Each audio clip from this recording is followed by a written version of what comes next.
ગટરની સમસ્યાઓના કોઈ ઉકેલ ન આવતા હોવાથી લોકોમાં રોષ જોવા મળી રહ્યો છે। ત્યારે પુણાગામ વિસ્તારમાં છેલ્લા ઘણા દિવસોથી ગટરના પાણી બેક મારી રહ્યા છે, તેથી સ્થાનિકો કાયમ ઉભરાતી ગટરને લઈને પરેશાન છે। ત્રાહિમામ મહિલાઓ દ્વારા ભાજપના ઝંડાને ગટરના ઢાંકણા પર રાખીને વિરોધ પ્રદર્શન કરવામાં આવ્યું હતું।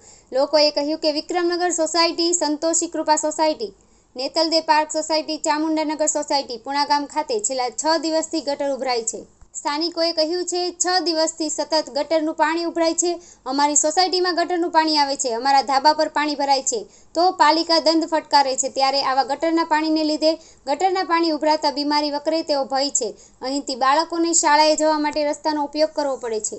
અમે રજૂઆત કરીએ છીએ, પરંતુ નક્કર કામગીરી થતી નથી। મહિલાઓએ કહ્યું કે 6 દિવસથી ગટર ઉભરાતી હોવાથી ઘરના આંગણા સુધી પાણી પહોંચી જાય છે। મેલેરિયા અને ઝાડા ઉલટીના વાવર શરૂ થયા છે। મોદી સાહેબ ટપાલ લખવાનું બહેનોને કહેતા હતા, પરંતુ હવે કોઈ ધ્યાન આપતા નથી। શું આ અનોખી ભેટ તેમના તરફથી મળી છે? કેમ કોઈ અમારા પ્રશ્નનું નિરાકરણ લાવવા દેતું નથી? આ 6 દિવસથી સતત અમારે ગટર ઉભરાય છે અને આ ગટરનું પાણી જે અમારે આની પાછળ સંતોષી કૃપા સોસાયટી આવી છે, તો એમની અંદર બધું જ પાણી ત્યાં આવે છે, ખરાબ પાણી। અને જરા તરા પણ જો અમારા ધાબા ઉપર પાણીની ટાંકીને હોય છે, જરા પણ લીકેજ હોય તો તરત આવી અને 500 રૂપિયા, 1000 રૂપિયા એવા મસ્ત મોટા દંડ ફટકારી જતા હોય છે।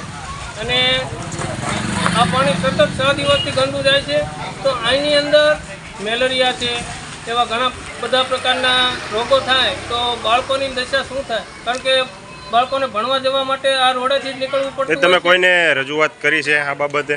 હા, એસએમસીમાં 5 થી 6 વાર કમ્પ્લેન કરેલ છે, પણ કોઈ આવતું નથી। વચમાં શનિ રવિ આવી જાય છે અને શનિ રવિ આવે તો આ લોકોને શનિ રવિ હોય તો મરી જાય તો મરી જવા દેવાના। અમારે ગટરની સમસ્યા છે। આ 6 દિવસથી આ ગટર ઉભરાય છે, અહીં કોઈ ડોકું કાઢવાય નથી આવતું અને ઘરના આંગણા લગીને પહોંચી ગયું છે ગટરનું પાણી। બાળકોને હાલવા ચાલવામાં બહુ પડે છે ખબર, અને મેલેરિયા, ઝાડા ઉલટીના વાહરા બહુ થાય છે। અને મને એવું લાગે છે કે જ્યારે મુખ્યમંત્રી હતા ત્યારે બહેનોને એમ કીધું હતું, જ્યારે જરૂર પડે ત્યારે તમે ટપાલ લખજો। આજે મારી બહેનોને જરૂર છે તો કેમ નથી આવતા એમ? તો આજે અમને એવું લાગે છે કે મુખ્યમંત્રીનો જન્મદિવસ છે તો આ એની અમને ભેટ આપી હોય એવું લાગે છે।